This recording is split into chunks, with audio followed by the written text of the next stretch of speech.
Assalamualaikum warahmatullahi wabarakatuh. Bismillah, alhamdulillah, la hawla wa la quwata illa billah. Allahumma sholli ala Sayyidina Muhammad wa ala ali Sayyidina Muhammad. Dikisahkan suatu hari ada debat besar antara tiga calon presiden yang sangat disegani di kota Baghdad.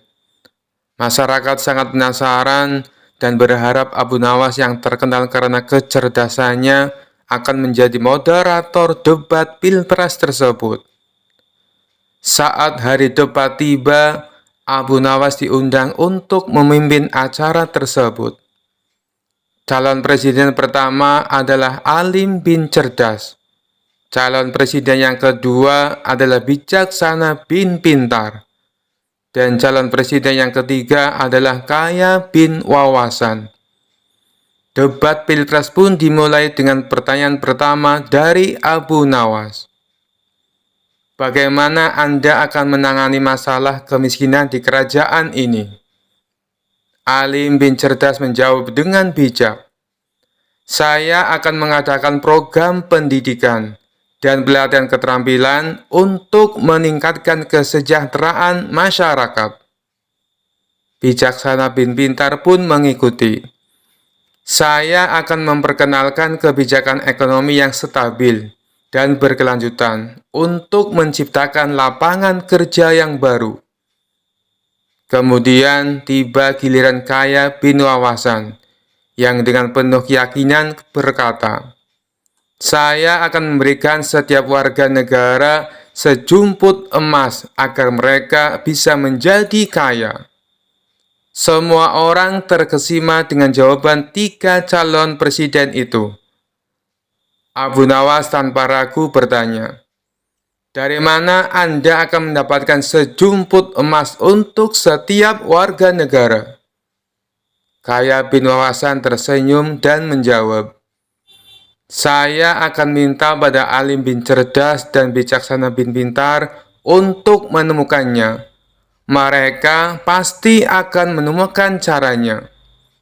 Semua orang tertawa, termasuk alim bin cerdas dan bijaksana bin pintar. Kehadiran Abu Nawas dan humor khasnya telah berhasil memberikan sentuhan ringan pada suasana debat yang serius. Suatu hari, berita tentang ular raksasa yang mengancam kota Abu Nawas menyebar dengan cepat. Warga kota hidup dalam ketakutan, dan para pemimpin memanggil Abu Nawas untuk membantu mengatasi masalah ini. Abu Nawas datang dengan santai, melihat ular raksasa yang memangsa hewan ternak dan menakuti penduduk. Tanpa rasa takut, Abu Nawas mendekati ular tersebut yang berada di tengah jalan. Warga kota yang khawatir bertanya, Abu Nawas, apa yang akan kau lakukan? Ular itu sangat besar dan berbahaya. Abu Nawas dengan senyum tenang di wajahnya berkata, tenang saja teman-teman, saya punya cara untuk menundukkan ular ini. Ia lalu berjongkok di depan ular sambil memperhatikan gerak-geriknya. Sementara warga kota menyaksikan dengan bingung. Abu Nawas mulai berbicara dengan ular itu seolah-olah mereka adalah teman lama. Hei ular raksasa, apa kabarmu? Sudah lama sekali tidak bertemu. Bagaimana dengan keluargamu di gua besar itu? Warga kota semakin heran mendengar ucapan Abu Nawas. Namun secara mengejutkan, ular raksasa merespon dengan perlahan dan mengangguk-angguk seolah-olah mereka sedang berbincang-bincang santai. Abu Nawas kemudian berbicara kepada warga kota. Ternyata ular ini adalah teman lama saya. Dia sedang mencari makanan karena keluarganya di gua sedang lapar. Saya yakin kita bisa mencari solusi yang baik untuk semua pihak. Warga kota yang terkejut dan lega mendengar penjelasan Abu Nawas, lalu memberikan makanan untuk keluarga ular di gua tersebut, sehingga ular raksasa itu tidak lagi mencari mangsa di kota. Alkisah, suatu hari Abu Nawas sedang bepergian ke suatu tempat karena ada suatu urusan. Di dalam perjalanannya, ia melihat seorang pemuda yang hendak melompat dari sebuah jembatan. Kemudian Abu Nawas menghampiri pemuda tersebut sambil berteriak, "Jangan melompat dari tempat itu." Setelah sampai ke jembatan di mana pemuda tersebut berada, Abu Nawas langsung melontarkan pertanyaan. "Mengapa di usiamu yang begitu muda berpikir untuk terjun ke dalam air yang sangat dingin itu?" tanya Abu Nawas. "Karena bosan hidup," jawab pemuda tersebut. Tentu saja jawaban dari pemuda tersebut tidak bisa diterima oleh Abu Nawas begitu saja. Maka Abu Nawas pun kembali berkata, "Anak muda, dengarkan saya. Jika kamu terjun ke sungai itu, saya harus terjun juga menyusulmu untuk menyelamatkanmu. Air itu dingin sekali. Saya baru saja sembuh dari radang paru-paru. Tahu maksud saya bisa mati. Saya mempunyai istri dan anak. Apakah kamu mau hidup dengan beban pikiran seperti ini?" ujar Abu Nawas. "Tentu saja tidak," jawab pemuda itu kepada Abu Nawas. "Maka dengarkan saya, jadilah orang baik-baik, bertobatlah, dan Allah akan mengampunimu. Pulanglah. Nah, dalam kesendirianmu dan di rumah yang sepi itu, gantunglah dirimu," ujar Abu Nawas seraya balik kanan pergi. Setelah mendengarkan perkataan Abu Nawas, pemuda itu membatalkan niatnya untuk bunuh diri dan kembali pulang ke rumahnya. Dalam perjalanan selanjutnya, Abu Nawas didatangi oleh seorang laki-laki bejat. Tanpa basa-basi, laki-laki tersebut langsung menanyakan sesuatu kepada Abu Nawas. "Wahai Abu Nawas, aku ingin sekali memiliki kemampuan melihat setan. Apa kau bisa mengajariku bagaimana cara melihatnya?" tanya laki-laki bejat tersebut. "Tentu bisa, tepat sekali kau bertemu denganku," jawab Abu Nawas mengiyakan permintaan laki-laki itu. "Kalau begitu, tunjukkan kepadaku," ujar laki-laki tersebut kepada Abu Nawas. "Itu mudah sekali. Apa kau mempunyai cermin di rumah?" kata Abu Nawas. "Tentu saja punya, wahai Abu Nawas," jawab laki-laki itu kembali. Kemudian Abu Nawas pun memberitahukan cara melihat wujud setan kepada laki-laki bejat tersebut. "Jadi begini caranya, pandangi cerminmu betul-betul. Tidak butuh waktu lama, kau akan melihat wujud setan yang ingin kau ketahui," jelas Abu Nawas. Pemuda itu yang mengetahui maksud dari perkataan Abu Nawas hanya bisa tertawa terpingkal-pingkal. Rumah Abu Nawas konon pernah didatangi Abu Jahil yang terkenal pelit. Ia lalu menjelaskan tujuan kedatangannya. Dia ingin meminjam uang 100 dinar. Tentu saja Abu Nawas terkejut mendengarnya. "Dari mana saya mendapatkan uang sebanyak itu?" kata Abu Nawas. "Tolonglah Abu Nawas, aku yakin kamu pasti ada. Pinjami aku selama sebulan," pinta Abu Jahil merengek.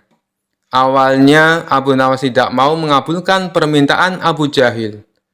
Namun karena terus-menerus didesak, Abu Nawas tidak bisa menolak. "Tapi kamu janji ya, hanya sebulan," kata Abu Nawas mengingatkan. "Ya, saya berjanji Abu Nawas, bulan depan kebun saya panen. Saya pasti akan mengembalikan uang pinjaman saya," jawab Abu Jahil. Singkat cerita, setelah 1 bulan, Abu Jahil tidak pernah mengembalikan uang tersebut. Padahal saat itu kebun Abu Jahil sudah panen, dan hasil panennya melimpah ruah. Payah Abu Jahil, dia tidak menepati janjinya, batin Abu Nawas. Karena membutuhkan uang, Abu Nawas terpaksa pergi ke rumah Abu Jahil untuk menagih hutangnya. "Bagaimana dengan janjimu Abu Jahil? Katanya kamu akan mengembalikan uang itu dalam waktu sebulan," kata Abu Nawas. Abu Jahil menjawab bahwa dia tidak bisa membayar hutangnya. Ia beralasan bahwa uang hasil kebunnya digunakan untuk mengobati saudaranya yang sedang sakit. "Jangan khawatir Abu Nawas, Saya pasti akan membayar bulan depan, kata Abu Jahil. Mendengar jawaban Abu Jahil, Abu Nawas sangat kecewa. Akhirnya, dia pulang tanpa membawa uang sepeser pun. Beberapa hari kemudian, Abu Nawas mendengar kabar bahwa Abu Jahil sering mengundang teman-temannya untuk berpesta di rumahnya. Mendengar hal tersebut, Abu Nawas menjadi emosi. Kurang ajar, katanya dia kekurangan uang, tetapi dia malah sering mengadakan pesta, gerutu Abu Nawas. Abu Jahil pasti tidak akan membayar hutangnya, karena 1000 alasan. Akhirnya Abu Nawas mendapat ide untuk mengerjai Abu Jahil. Keesokan harinya, Abu Nawas pergi ke desa seberang untuk menemui sahabatnya. Dia mulai menyusun strategi dan meminta bantuan seorang teman. Setelah strateginya matang, Abu Nawas segera mendatangi rumah Abu Jahil. "Mengapa kamu ke sini, Abu Nawas? Aku kan sudah bilang, jika mengembalikan uangnya itu bulan depan," kata Abu Jahil. "Jangan salah paham, Abu Jahil. Aku ke sini bukan untuk menagih hutang. Aku ingin mengajakmu bertemu orang pintar," jawab Abu Nawas. "Memangnya ada perlu apa?" tanya Abu Jahil penasaran. "Ini Abu Jahil, di desa seberang katanya ada dukun pesugihan yang bisa membuat kita kaya. Aku ingin mencobanya ke sana," jawab Abu Nawas. "Benarkah? Baiklah Abu Nawas, aku ikut. Aku juga ingin kaya," kata Abu Jahil kegirangan mendengar adanya tawaran dukun pesugihan itu. Singkat cerita, Abu Nawas dan Abu Jahil tiba di rumah dukun pesugihan tersebut. Setelah memanggil keduanya, dukun itu bertanya, "Apa yang kamu lakukan di sini?" Abu Nawas kemudian mengutarakan keinginannya, agar ia ingin kaya tanpa bekerja. "Ah, itu mudah, tapi ada syaratnya," kata sang dukun. "Apa syaratnya?" tanya Abu Nawas. "Syaratnya harus ada yang dikorbankan. Tapi jangan khawatir, korbannya tidak harus dari keluarga. Orang lain juga bisa dikorbankan. Tapi orang lain itu adalah orang yang terkait dengan hartamu," jawab sang dukun. "Apa maksudmu? Aku tidak mengerti," tanya Abu Nawas lagi. "Ya, misalnya siapapun yang berhutang uang kepadamu, orang itu dapat digunakan sebagai korban, meskipun dia bukan anggota keluargamu," jawab sang dukun. "Bagaimana jika orang itu tidak mau?" tanya Abu Nawas. "Kamu tidak perlu meminta izin kepada orang tersebut. Nanti ia akan jadi korban tanpa ia sadari, dan tiba-tiba mati dengan mengerikan," kata sang dukun menjelaskan. "Oh, aku mengerti. Baiklah, aku setuju," jawab Abu Nawas sambil memandang Abu Jahil. Abu Jahil yang merasa dikorbankan langsung gemetaran. Dukun itu kemudian mengajari Abu Nawas mantra sebagai ritual. Tengah malam, setelah kembali dari rumah sang dukun, Abu Nawas berkata di tengah jalan, "Abu Jahil, kamu tidak perlu mengembalikan hutang yang 100 dinar. Saya ikhlas." Mendengar hal itu, Abu Jahil langsung ketakutan. "Jangan Abu Nawas, saya akan mengembalikan uang kamu nanti. Tepatnya saat sampai di rumah saya. Nanti akan segera aku kembalikan," kata Abu Jahil dengan ketakutan. "Bukankah kamu kemarin mengatakan bahwa kamu kehabisan uang?" kode Abu Nawas. "Saya masih punya banyak uang, Abu Nawas. Aku sengaja berbohong padamu," kata Abu Jahil. Akhirnya Abu Jahil segera mengembalikan uang pinjamannya kepada Abu Nawas di hari itu juga, sejumlah uang 100 dinar. Setelah diselidiki, terungkap bahwa dukun yang didatangi Abu Nawas dan Abu Jahil adalah sahabat Abu Nawas. Taktik ini sengaja diatur oleh Abu Nawas dan kawannya tersebut, agar Abu Jahil segera melunasi hutangnya. Dikisahkan pada saat itu Harun al-Rasyid menunjuk kawannya untuk menjabat sebagai gubernur di kota Abu Nawas tinggal. Namun sayangnya orang yang ditunjuk ini menyalahgunakan jabatannya. Dengan sewenang-wenang dia memerintahkan para prajurit untuk menangkap para sastrawan yang dianggap pintar. Setelah beberapa sastrawan berhasil ditangkap, mereka dihadapkan kepada gubernur yang baru itu. Satu persatu di antara mereka ditanya oleh sang gubernur, "Menurutmu, saya gubernur yang adil atau zalim?" Tanya sang gubernur. "Anda adalah gubernur yang zalim," jawab sastrawan yang pertama. Sang gubernur terperanjat dengan jawaban tersebut. "Apa alasanmu?" tanya sang gubernur. "Karena Anda telah menangkap kami tanpa sebab," jawab sastrawan pertama. "Prajurit, masukkan dia ke dalam penjara. Besok dia harus dihukum mati," pinta sang gubernur. Sastrawan berikutnya dipanggil dan diberi pertanyaan yang serupa. "Menurutmu, saya gubernur yang adil atau zalim?" tanya sang gubernur. "Tuanku adalah gubernur yang adil," jawab sastrawan yang kedua. "Apa alasanmu?" tanya sang gubernur kembali. "Karena tuanku sangat memperhatikan rakyatnya," jawab sastrawan tersebut. "Kamu pembohong. Prajurit, masukkan dia ke dalam penjara. Besok dia harus dihukum mati," kata sang gubernur. Begitulah seterusnya, apabila dijawab adil ataupun zalim, sang gubernur tetap memberikan hukuman mati pada para sastrawan. Kemudian, beberapa sastrawan yang belum tertangkap mendatangi rumah Abu Nawas. "Tolonglah kami, Abu Nawas.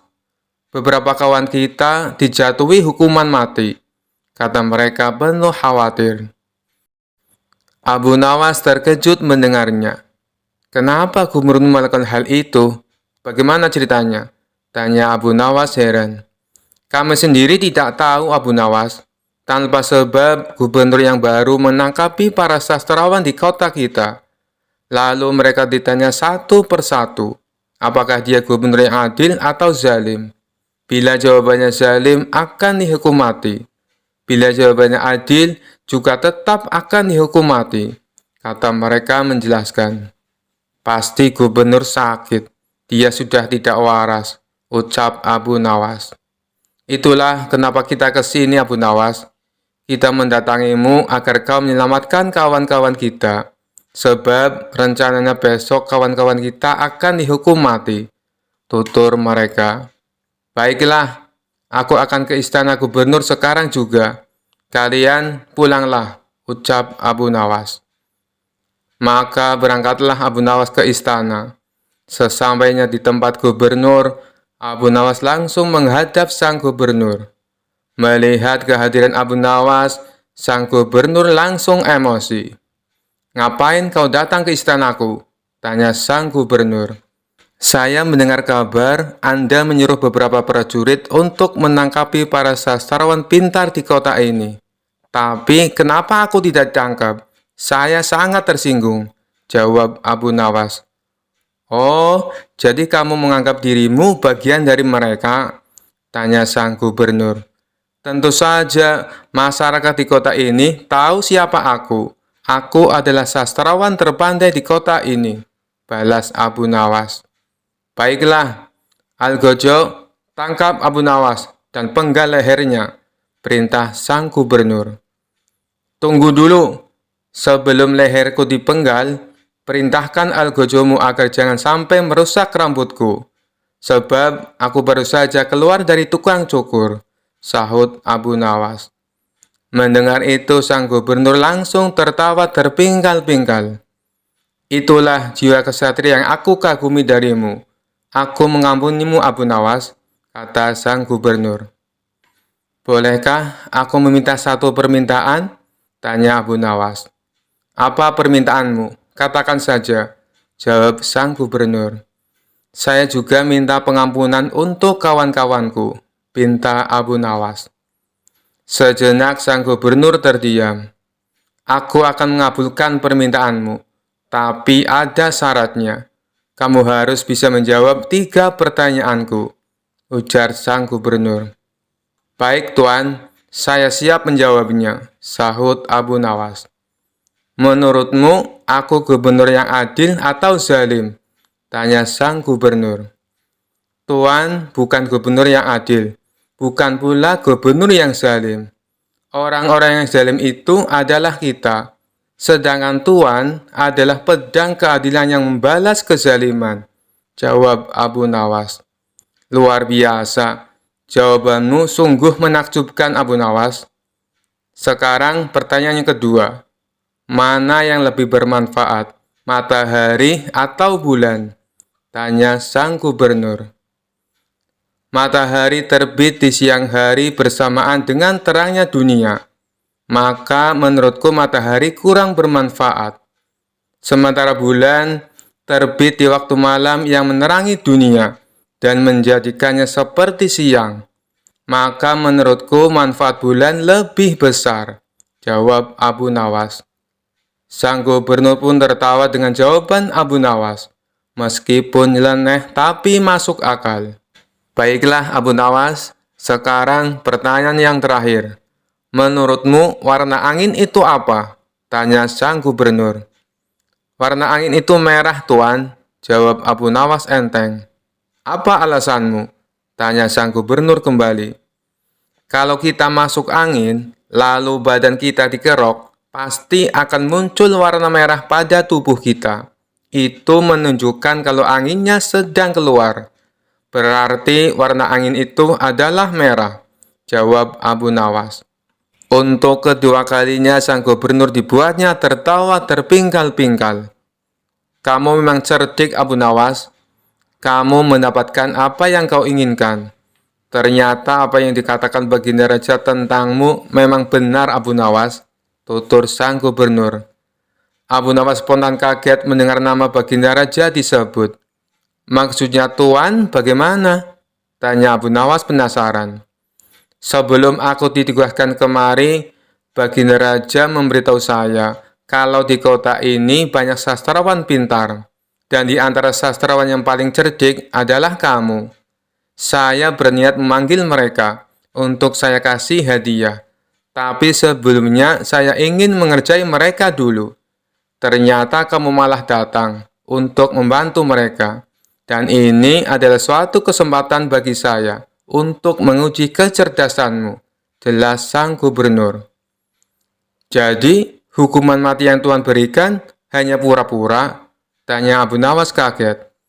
Benar Abu Nawas, saya hanya ingin mengerjai mereka sebelum aku memberikan hadiah kepada mereka, jawab sang gubernur. Abu Nawas pun terdiam sejenak. Kurang ajar. Ternyata aku masuk ke dalam perangkapnya.